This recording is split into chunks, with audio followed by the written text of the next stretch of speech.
Hello, viewers. Welcome to the part two of this interview. So, in the first part, I'm sure you must have learned about how Mr. Brand Swami sir got into journalism and got pivoted there into this copywriting field, into this field of copywriting. And I was so tempted to ask what difference does he experience while making this transition. But he's a born storyteller and a born copywriter and a born writer. I could sense from his journey. So rather, instead of asking that question, I would like to ask you, sir, that your journey, I think your journey, this unconventional journey that you had, it shaped you as a person and as a copywriter.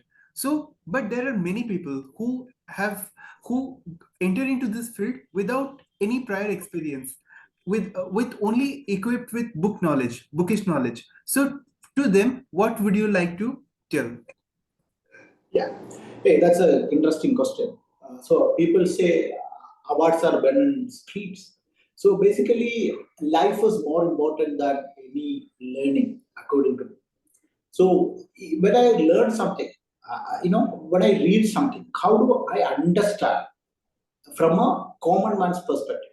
Especially when it comes to copywriting, it is all about making something that is that is a technical thing converted into a common man's language. So but to understand a common man's language, you should know their life.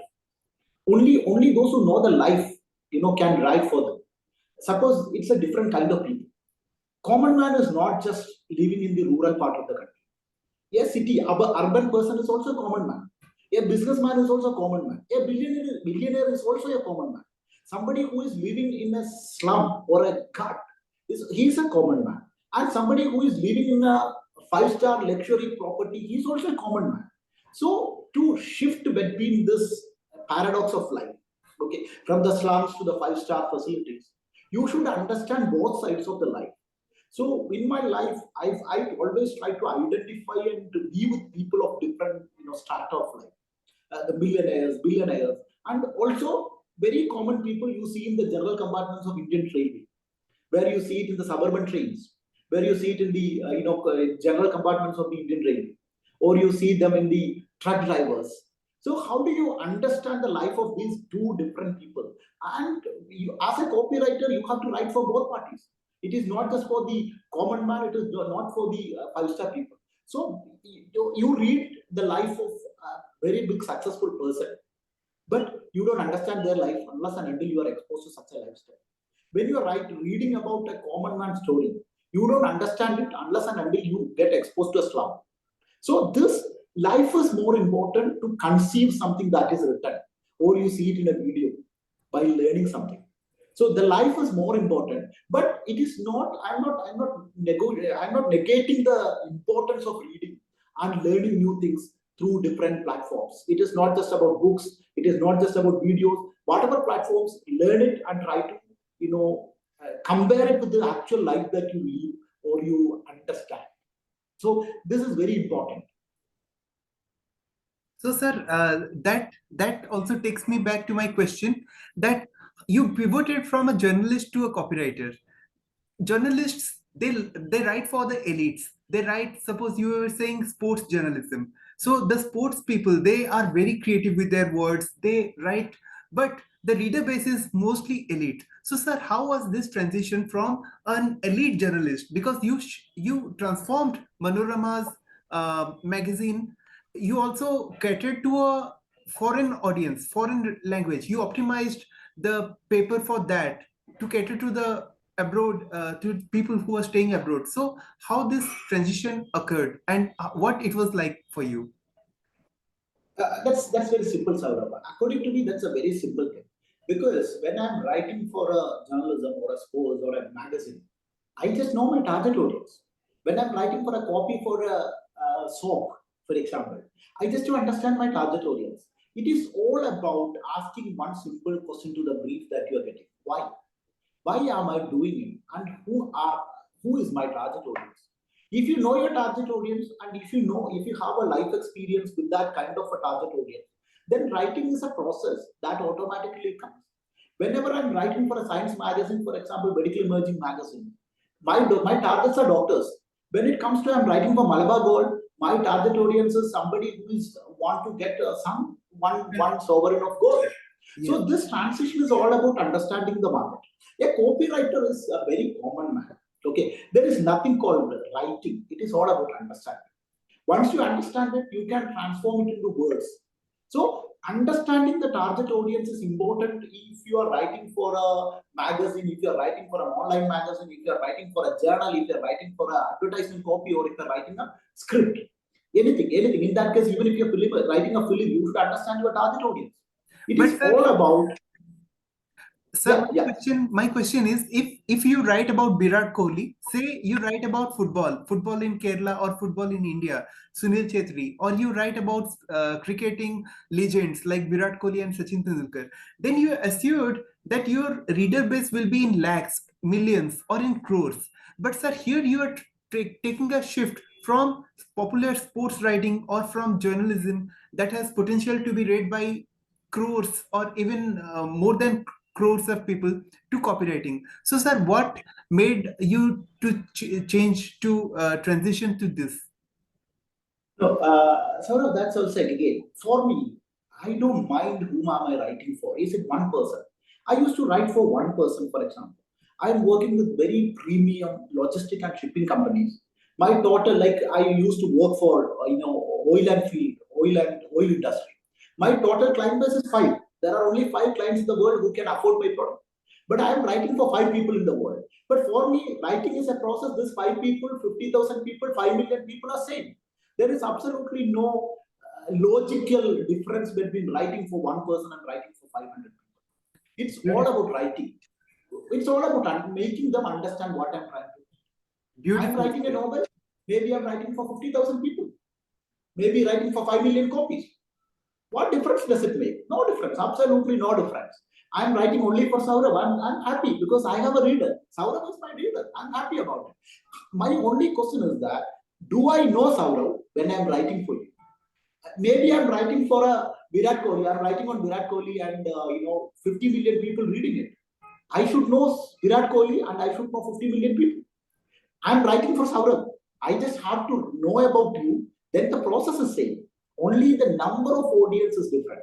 So it's all about understanding your material and all about understanding your target audience. In that case, writing for one person, writing for 100 million people are same, and there is absolutely no difference between this. Sir, I'm so fortunate to have this master class in my channel, sir. I mean, it's a red letter day for me today. So, sir, this brings me to the next question. There are books, there are resources like YouTube videos. So, what resources do you think every ad professional should consume? Be it books or YouTube videos or anything. Wonderful, wonderful. I'm a book person in that way. Book person, and off late I started seeing documentaries. I read a lot in that way. I spend every day. I wake up at 4 o'clock and I read or I study something till 7 every day. 3 hours of learning is my process from the days of my life, very early days. I read whatever I get in that sense. But if you look at me, I have seen people reading a lot of motivational things of late.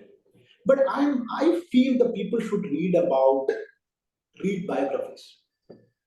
If you read the full biography. For example, when I was reading Leonardo da Vinci, I should read his biography, maybe an 800-page book. If you read that full biography in one stretch, you realize that what are the transformational phases that he has been going through in his life. When I'm reading Founders. Founders is the biography of PayPal in that way. How PayPal is, conceived, how PayPal is transformed the entire, e-commerce platforms in the late century.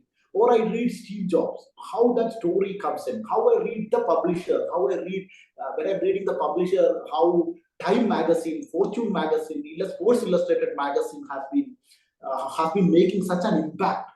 His journey from China to America and becoming the best and the biggest publisher in the world. Or when I'm reading Snowball, how as a kid, as a teenager, Warren Buffett making small amount, for example, $2,000 by selling snowballs or by selling newspapers in the streets of US.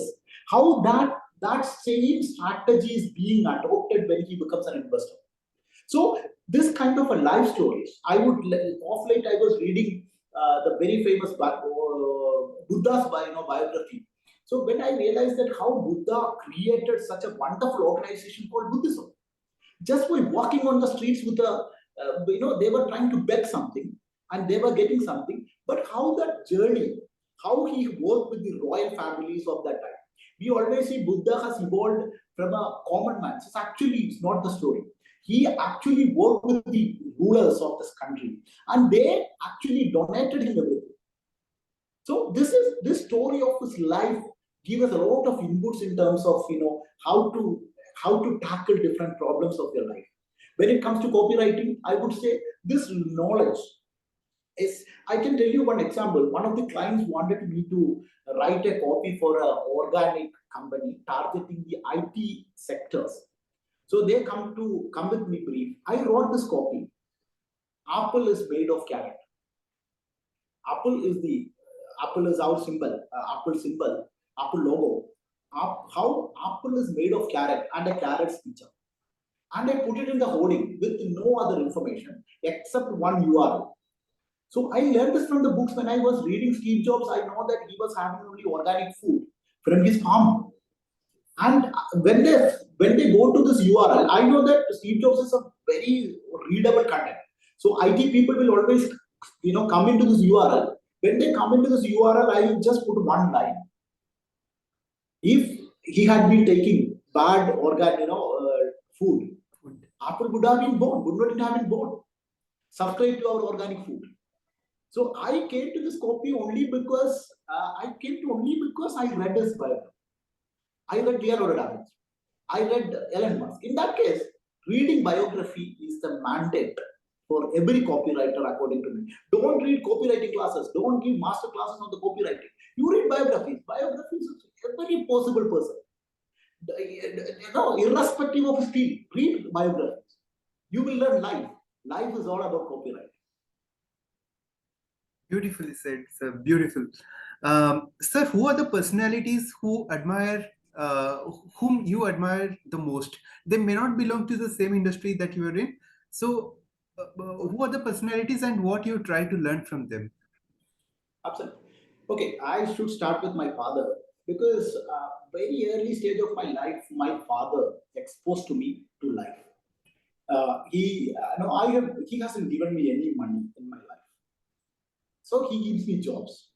Okay, so we had a chit company. It's not a company; it's an unorganized chit initiative.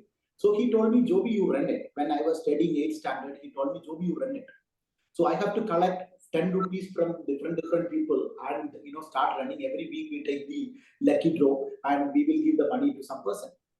So it gives me kind of education in the how to handle money. And my father was running a tea shop where I used to have my breakfast every day. So all the people in my locality comes here, discuss politics, discuss finance, discuss agriculture. So I used to live with them. So this is one person, my father and my mother, give me the real life exposure. And that is the one person who changed my life. The second person is my journalism teacher. I should say Ignatius Gonsalves. He's an Anglo-Indian. And he taught me two lessons in my life. One is whenever you write, he told me, write it for Kuttaparan Kattapana. Okay, that's a phrase he used, I still remember. Kuttaparan Kattapana. Kattapana is the very rural region in Kerala, which is supposed to be a poverty-ridden region. And whenever you write anything, ensure that Kuttapan is the illiterate man in that region. He should understand your code. This is the biggest lesson in my life since then. And I keep understanding that lesson in my life. Whenever I write for Kattapan and Kuttapan. So this is a simple second lesson I learned. And if you look at me from other people, some of the very important people like Elon Musk, for example, what I learned from Elon Musk is that When I was reading founders, I realized that when he started a company called X.com, Z.com. So what happened is that X.com is he wants to create an X.com company. But when investors came in, they decided that opted for PayPal. After 20 years, when he bought Twitter, because of his passion towards that name, because of his consistency, he changed the company's name to X.com. Twitter would have been a wonderful name. But for him, his consistency, his passion towards what he was doing, that was very important. And he consistently pursuing a dream, despite making a lot of crores, a lot of money on the other side. He passionately chased his dream of creating a stock. And this is something always inspire me. I started many of my company, for example, Brandswami started a very long time back. I created the logo in 2015. I started the company in 2021. 6 years I sat on this particular logo because I wanted to create it someday. I create a logo, I keep it there. I take the trademark and I keep it there. And finally, it's my every day morning I wake up to the reality that there is something called Brandswami is waiting for me. Joby, you should pursue. Joby, you should pursue. Now I am pursuing something called Monastery of Love. It's a sustainable living company. Last 2 years, every Saturday, I am bringing 40 people into my house. We talk about sustainable living. We talk about how to live fruitfully without stress. So 2 years, I have been pursuing this dream of Monastery of Love. And my in the next 10 years, my plan is to take it big way as a business. So these are the two important lessons in my life. Fight for the Kattapanela Kuttapanela and pursue your dream. Don't give up your dream. Whenever you have a dream, people laugh at you, but don't give up. And different people taught me only these two lessons in my life. So wonderful, sir. So, sir, what would you like to tell to someone who is looking to enter into this domain? Ha, there's a good question. I have only one advice to you. If you want to come to copywriting, ensure that you come out of your room every day at least for an hour and sit in the tea shop, sit in the IT park, sit in the slums, travel in general compartment of the train, and travel on a bicycle. And however you travel, you ensure that you always talk to your strangers. Always try to make and talk to strangers around you. That is the only lesson you want to learn when you come to copyright. Rest are all theories. It doesn't work in your life. Only these life lessons will help you in life. Beautifully said, sir. Beautifully put. And sir, finally, sir, I have been to your YouTube channel. So from there, there are some videos in Malayalam. I could not understand those, of course, but the ones in English, I could I could get gems of insights and information from them. So I would request you to please keep going. There are some videos like for some time you have not uploaded the videos, and I would be tagging your YouTube channel in this video, I mean in this interview, so that people can also go to your channel and please look into it. And sir, what are your plans to revive your channel and to put out some really high value, high quality content out there, sir? So, sort of my plan is to I'm very serious about my content creation in the next years to come. So basically, all my YouTube channels talks about sustainability, sustainable life.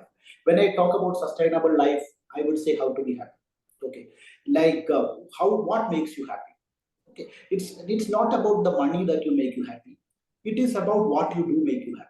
So I'm as I told every month I'm bringing 40-50 people to my cluster, adding more people.